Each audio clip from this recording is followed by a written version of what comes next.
The closer we get to the launch of Starfield, the saltier the internet gets about it. Like, personally, I'm not complaining, because I'd take a certain kind of stupid joy out of seeing PlayStation guys lose their minds about Xbox having a good-looking exclusive game in the pipeline, while simultaneously praising Sony exclusives that aren't out yet, and in some cases, we haven't seen a single second of gameplay. Like, the amount of preemptive praise I've seen for Last of Us Factions and Wolverine coming from the same people dumping on Starfield is just hysterical, and I'll never shy away from the opportunity to make fun of the absurdity of the PlayStation faithful. I do think Starfield has generated more salt on this app than anything else in the past. Because, like, I go to my For You tab on Twitter, and then boom, this is the first thing that I see, and then scroll down for 5 seconds, and boom, I see this. I'm not sure why I have to say this, but if you haven't played a game, you probably shouldn't review it, and if you're upset about reviews for a game you haven't played, maybe it's time to shut up and play video games for once. I'm sure you may have also seen the news that Starfield went gold recently, and PlayStation fanboys started taking credit for it, somehow.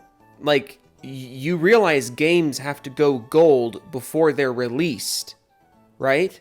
Like, every game ever released had to go gold prior to launch. This is not a standard set by PlayStation, you fucking morons. Alex made a whole video about this, so go watch that. I don't want to double dip on Starfield salt, because good golly gosh, there's plenty of Starfield salt to go around. But the other day, this thread passed my For You page on Twitter, and yes, I'm still calling it Twitter. Stop trying to make X a thing. It's not going to be a thing. And it's from one of the usual suspects, our boy Unleashed. In case you're new here or you missed the last few episodes of Joefromseattle Starfield Salt, Unleashed is a raging PlayStation fanboy that has some of the worst takes I've ever seen when it comes to the console war. And some have argued that this dude is just a troll who's just cheesing engagements, but whether or not that's true, his threads attract people who are most certainly not trolling, so no matter how you want to look at today's thread in question, get ready to be depressed. Also, Unleashed is active like 24 hours a day, 7 days a week, so if he's trolling, this is a lot of time to commit to the bit with no monetary response. Which, honestly, I think that's kind of worse than being a troll account. So again, no matter how you want to look at this, everyone involved here is just kind of pathetic. But anyways, the thread in question. It all started with this tweet on August 17th. Xbox fanboys for 2 years couldn't stop proclaiming Series X the most powerful console any chance they got. Now they are suddenly okay playing Starfield in 20 to 30 FPS. We aren't letting that one slide, Xbox fanboys. Which, first of all, let's just break down the stupidity of this original tweet before we get into the stupidity of the thread. First of all, it's not like Starfield would be running above 30 FPS on the PS5 if it was there. You know, so the game being 30 FPS on Xbox being a W for PlayStation really doesn't make any flippin' sense. But also, aren't PlayStation guys the same dudes who hyped up and paid $70 for Final Fantasy 16, which got down to 17 frames per second in graphical mode, and a nice juicy 33 frames per second in performance mode? Also, how quick we are to forget the fucking trash heap that was Forspoken and everything that game's performance stood for. Also, Sony's big exclusive for this year is Spider-Man 2, and it's reportedly not going to be getting above 60 FPS in performance mode, and graphical mode is going to cap at 30 frames per second as well. And I think we all know it's absolutely not going to hold 30 FPS during gameplay. Like, are we already forgetting that part of the Spider-Man 2 trailer where Venom comes out and roars at the camera and the frame rate turns into a fucking PowerPoint? Because it's 2023 and that's the kind of nonsense you're paying for on this hardware? The 9th gen consoles have pretty shit performance across the board in large-scale games with realistic art styles. Can we at least agree on that? That if you're playing a large-scale game with a realistic art style, the performance on Xbox and PlayStation is not going to be fantastic. And going up to bat for PlayStation because Starfield's performance on Xbox is going to be par for the course for this generation It's just a really dumb look. And that's not me defending 30 FPS, mind you. That's me simply pointing out that using Starfield's Xbox frame rate as a W for PlayStation makes no goddamn sense if you take 6 seconds to think about it. But of course, this post right here was simply the bat signal being ignited for some of the dumbest takes you can possibly imagine about Starfield, so strap yourselves in because this one's a doozy. Mr. J Money Deuce says, Lamau, Xbox fans always settle for less. It's in their DNA. The absolute irony of someone with a Final Fantasy 16 profile picture talking about Xbox guys settling for less in regards to frame rate. Like, look, Final Fantasy 16 is a great game, from what I understand. I'll probably give it a whirl once you guys are done beta testing it and it's released on PC, but like, really? A Final Fantasy 16 stan is throwing pot shots at Xbox dudes over frame rates? Like, that's where we're at now? Do I even have to explain this again? You guys paid $70 for that fucking thing, and if you were playing on the pretty graphics mode, because, you know, it's a next-gen game, you weren't getting above 30 FPS either. And even if you did turn on the fucking super performance mega frame rate mode, you never passed 60 FPS, and you sometimes got back down to 30 FPS anyways. So, remind me who's been settling for less this generation?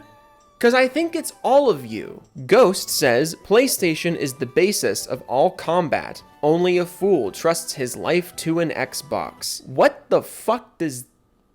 What? I don't even know how to interpret this, and I have to interpret this because this is not a coherent thought. PlayStation is the basis of all combat. Yeah, bro, obviously, because PlayStation games totally lay the groundwork for all other action games? Question mark? PlayStation games totally aren't just collections of other AAA ideas presented with some extra zesty particle effects, right? And nice facial animations. Right? And it's not like there's even anything wrong with that, you know? Every major game is going to take influence from somewhere, but to act like the PlayStation is the basis of all combat, like, what the fuck are you on?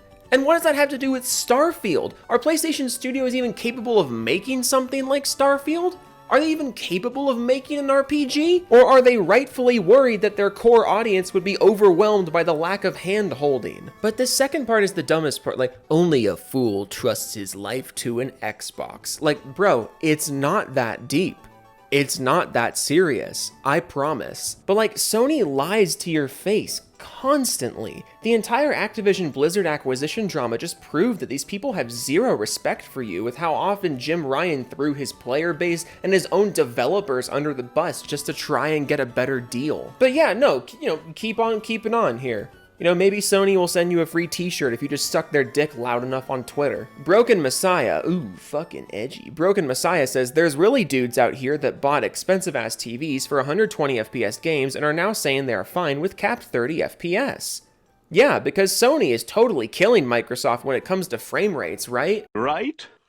Wrong! PlayStation is totally taking advantage of those 120 Hz TVs, right? Wrong! According to this post from a few months ago on the PS5 subreddit of all places, there's a grand total of 109 games that support 120 Hz on the PS5. And that's PS4 and PS5 games. But also hold your fucking horses, because just because there's a 120 Hz mode doesn't mean the game is actually taking full advantage of that. Because of those 109 games with the 120 Hz mode, only 90 of them are actually running at 120 frames per second. And why am I pointing this out? Because it's not a flex, you dolt. You're over here talking about how Xbox dudes, oh, they bought 120 FPS capable TVs, all the while completely oblivious to the fact that out of the 500 plus native PS5 games and 4,000 plus PS4 games that are backwards compatible, only 90 of them are actually running at your bragging point.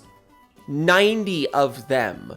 Do you want me to turn that into a percentage? Probably not, because it won't be a good one. The point is that you PlayStation guys can talk all you want about Xbox dudes paying for 30 FPS, but it's not like your hardware or your side of the fence is taking advantage of the times either. When it comes to playing games at modern frame rates, you guys both got ripped the fuck off. But I can't wait for you guys to keep this energy when Spider-Man 2 comes out and caps your frame rate at 30 in order for it to look like a next-gen game, except we all know that none of you are going to do that. 30 FPS caps are fucking garbage, yes. But to act like the PS5 is just fucking frame rate central where you have to count the frames on a fucking graphing calculator because there's just so many fucking frames, it's stupid. Because you guys are still also paying $70 for garbage frame rates. Malik1th says, yes, Monkey, Starfield will be Game of the Year. Poor thing is suffering from having no game to play for 10 years. I think we gonna lose him before the release, so let him go in peace, please. Okay.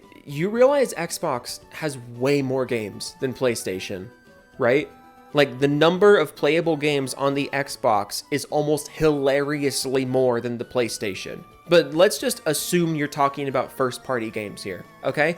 What have you got after Spider-Man 2? What's in the pipeline? Wolverine? A game you literally haven't seen and don't know when to expect? Or what else is there? Whatever linear hand-holding nonsense Naughty Dog is working on? Like, why is it so hard to accept that Microsoft has a good-looking game on their hands? And again, all of this is being said in response to someone talking about underwhelming frame rates. Something that Xbox and PlayStation guys should absolutely be unified on. Stephen Kimbrough ats Phil Spencer and says, please do the world a favor and remove yourself from the gaming industry. And there you have the actual reason for all this. These people don't actually want the industry to be built on competition or ideas or anything like that. They just want it to be built on logos. Specifically one logo. The PlayStation logo. And if it's not the PlayStation logo, it needs to go away. Like, it's weird enough to have such an emotional attachment to a brand, but out of all the brands in gaming, this is the one that you hitch your wagon to? The company that has proven an endless number of times for decades that they don't give a fuck about you. They will throw your ass out on the curb the second someone writes them a big enough check. But I think the best part of this whole thing was after the thread started getting attention, OP and a lot of other people over the last few days, they followed it up with this. Starfield menu screen got leaked. Looks about as empty, generic, and boring as the procedurally generated 999 planets in the game. And I'm sure you saw a lot of people the last few days trying to say Starfield is shitty because of the menu screen. And my favorite response to that is to just show the Dark Souls menu screen. That is literally just the words Dark Souls on a plain black background. And no one ever said a fucking word about it. I've never seen people so eager to shit on a game that they use the fucking menu screen as ammo. How fucking scared are you of this game? It is embarrassing to watch. I'm recording this on August 21st. The game is not out for another 2 weeks-ish, a week and a half until the early access period starts. I don't know what the game's gonna look like. I don't know how it's going to play. But you know what I'm going to do before I talk shit about it? I'm going to play it. Isn't that interesting? And every time I make a new Starfield video, I always come back to the same points, that there are legitimate things that you can criticize here. There are plenty of legitimate criticisms you can levy towards what we've seen of Starfield. You can criticize the lack of a 60 FPS mode. Maybe this wasn't the best way to go about doing that, because like I said earlier, it's not like the PlayStation is just fucking frame rate central, so to act like Starfield's Xbox frame rate is a W for PlayStation is really stupid. But I expect a lot from Starfield, and that's because the game, from what we've seen of it, has made me interested. It's made me care quite a lot, and I hope it's very good, and I hope it raises the bar, because guess what? If Starfield is really good and raises the bar, PlayStation has to get better. PlayStation can't just keep shitting the same 5 ideas out with different names and better facial animations. But for the love of all that is holy on God's green earth, stop shitting on the menu screen. That's the dumbest thing I've ever seen. Toodles.